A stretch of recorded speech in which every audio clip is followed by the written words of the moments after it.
안녕하십니까. 혼란한 정치 시사 이슈를 술술 풀어보는 선거권 혼술 8월 1일 월요일 늦은 시간에 인사드립니다. 자, 국민의힘 이제 이 비대위 비상대책위원회 외길 수순으로 들어섰습니다.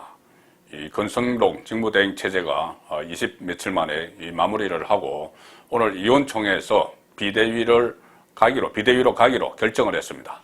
몇 가지 절차가 더 남아 있지만 이제 더 이상 이준석 대표는 이 당에 복귀할 그런 길이 없어졌습니다. 설당이 없어졌죠. 자, 6개월 당원권 정지가 된 상태로 전국 유람을 하고 있는데 비대위가 설치가 되면은 기존에 있는 이 지도부는 없어지는 겁니다.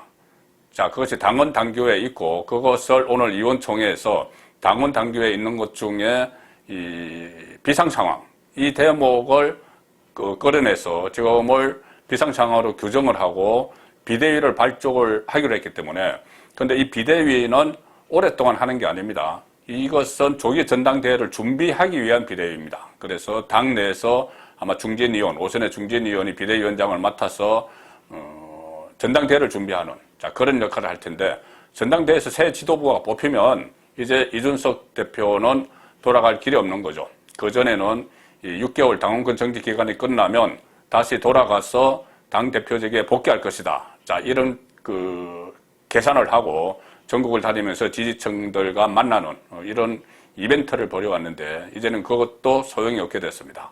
그래서 아마 이준석은 앞으로 효력정지 가처분 신청 그전에 접었던 것 이것을 다시 꺼낼 수도 있지만 이미 대세는 결정된 것 같습니다. 왜 그러냐면은 자, 오늘 국민의힘이 긴급 의원총회를 열었죠. 의원총회 전에 초선 의원 모임, 재선 의원 모임, 또 중진 의원 모임 이렇게 쭉 해서 중지를 모았습니다.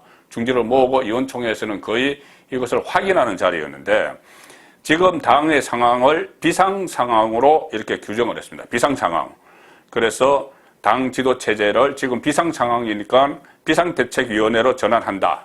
이렇게 의견을 모았는데 이 의견을 모으는 오늘 의원총회에 89명이 참석을 했습니다. 전체 국민의힘 의원이 115명인데 89명이 참석을 했는데 이 중에서 비상상황, 이 해석에 반대한 의원, 그러니 비상상황이 아니므로 비대위로 구성하면 안 된다고 주장한 의원은 89명 중에서 단 한 명이었습니다.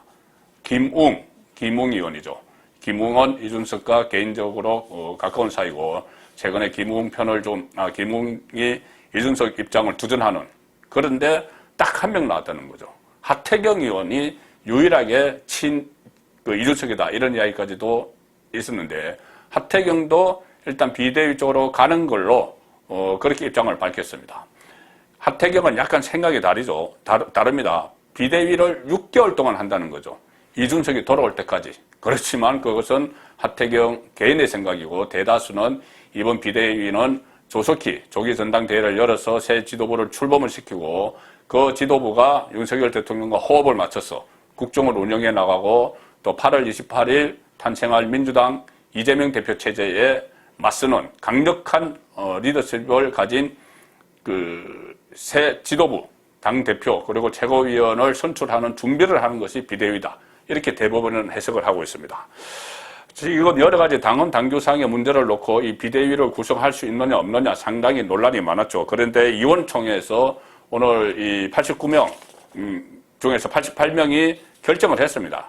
당원 당규라는 것이 원래 어떤 국가의 헌법이나 법률 체계보다는 그렇게 딱 고착화된 것이 아닙니다. 언제든지 개정을 할 수가 있고 또 해석도 여러 가지 해석이 나올 경우에 현역 국회의원들 중심으로 이 중지를 모으면은 그것이 곧 유권 해석이 되는 겁니다.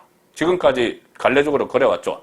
그렇기 때문에 비대위로 가는 이것은 당원 당규상에 문제가 있다고 약간의 논쟁은 있어도 그것은 대세에 크게 영향을 주지 않죠.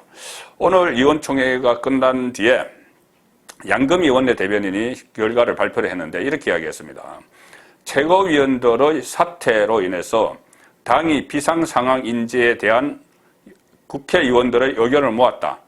비상상황이라고 하는 의견에 극소수 의원을 제외하고는 모두 동의했다. 이 극소수가 김웅 한 사람입니다. 자, 그런데 이게 무슨 이야기냐 하면은 국민의힘 당헌 96조에 보면은 비대위를 구성할 수 있습니다.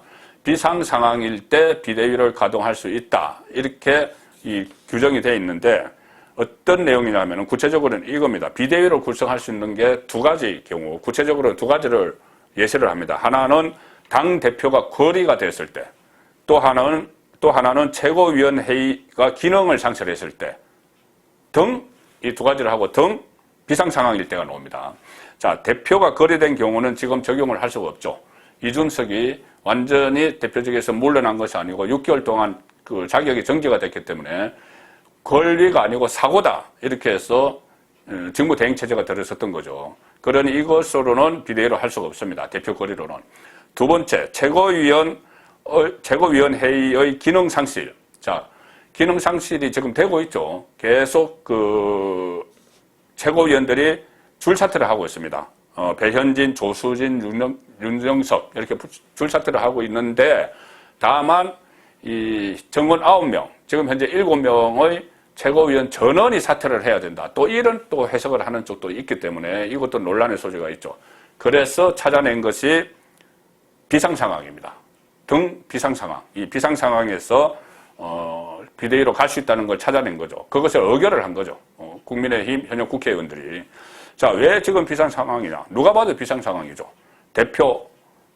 당대표가 그 추문으로 일종의 뭐 성추문이나 비슷합니다. 그것과 또 성접대 의혹, 또 증거인멸교사 이런 걸로 6개월 정지되는 당원권에 정지되는 초유의 상태니까 비상상황이죠. 거기다 직무대행체제를 꾸렸는데 직무대행이 사퇴를 해버렸으니 또 비상상황이죠.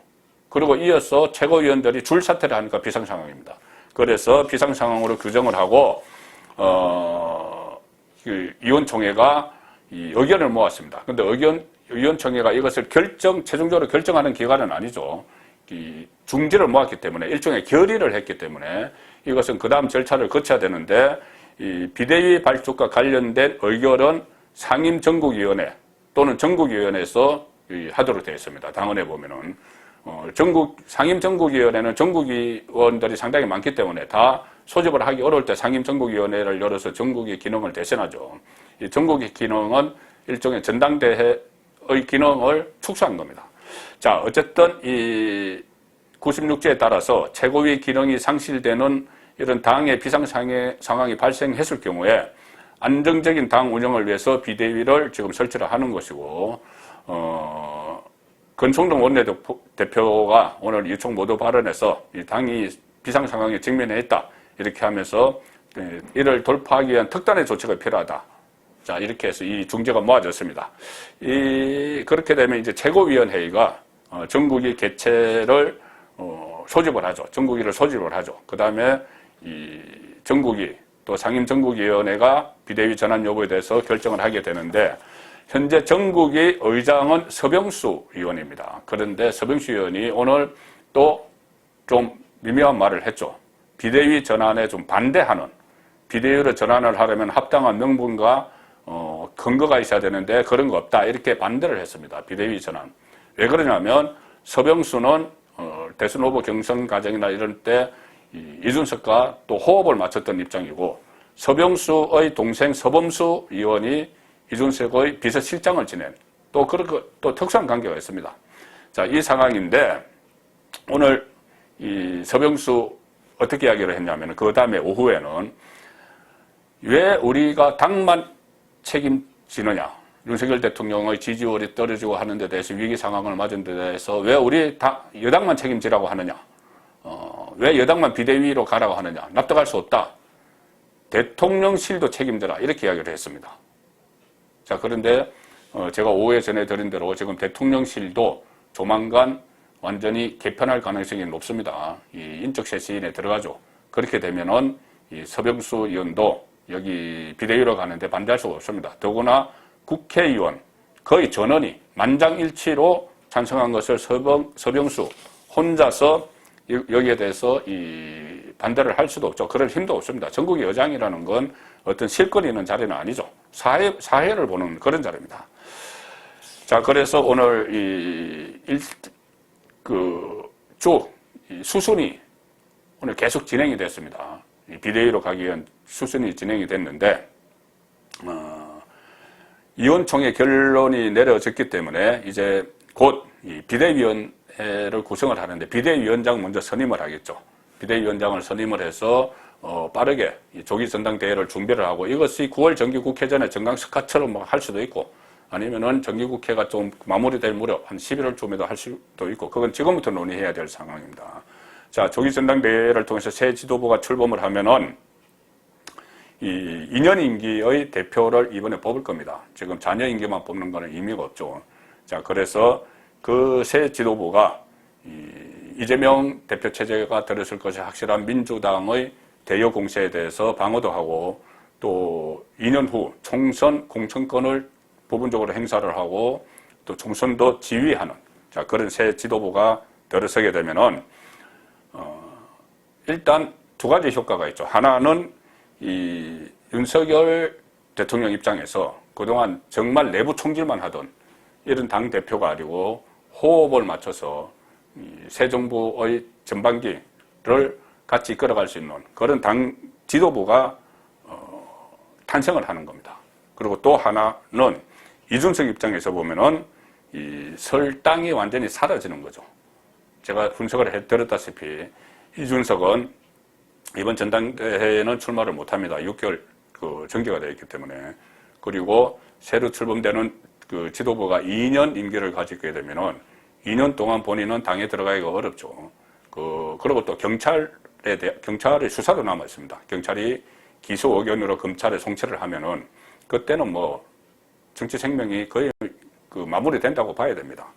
거기다가 2년 후에 총선 때 지금 새 지도부가 들었으면은 이렇게 내부 총질만 한 대통령이 그렇게 규정한 이준석에게 공천을 주지도 않겠죠. 그러면 이준석은 뭐 무소속으로 출마하든지 하겠지만 어쨌든 당분간 고리무원의 상태에 빠진다. 이 고리무원이라는 게 오늘 위원총회에서도 확인이 됐죠. 89명 중에서 단 한 명만 이준석 편을 든 겁니다. 자, 그리고 이 윤석열 대통령 입장에서는 어쨌든 이 권총동의 문자 메시지가 포착됨으로 해서 이것이 처음에는 상당한 지지율이 추가 하락하는데 악영향을 미치고 했지만 이것이 오히려 전화위복이 돼서 새로운 지도부를 탄생하는 비대위로 가는 길을 튼 것이 권총동이 지금까지 버티고 있어서 그 길이 없었는데 자, 권총동이 본인의 실책이든 고의든 본인으로 인해서 이 길을 트게 됐습니다. 비대위로 가는 길을. 그래서 윤석열 대통령이 앞으로 이 상황을 조화롭게 지혜롭게 잘 풀어나가면 대통령실도 인적 쇄신을 할 수가 있는 기회가 되고 국민의힘은 벌써 이 지도부 개편 절차에 들어갔기 때문에 이 기회를 그 윤석열 대통령이 잘 활용을 하면은 지지율 반등에도 도움이 된다. 자, 그런 국면으로 접어들기 시작했습니다. 승부권은 혼술이었습니다.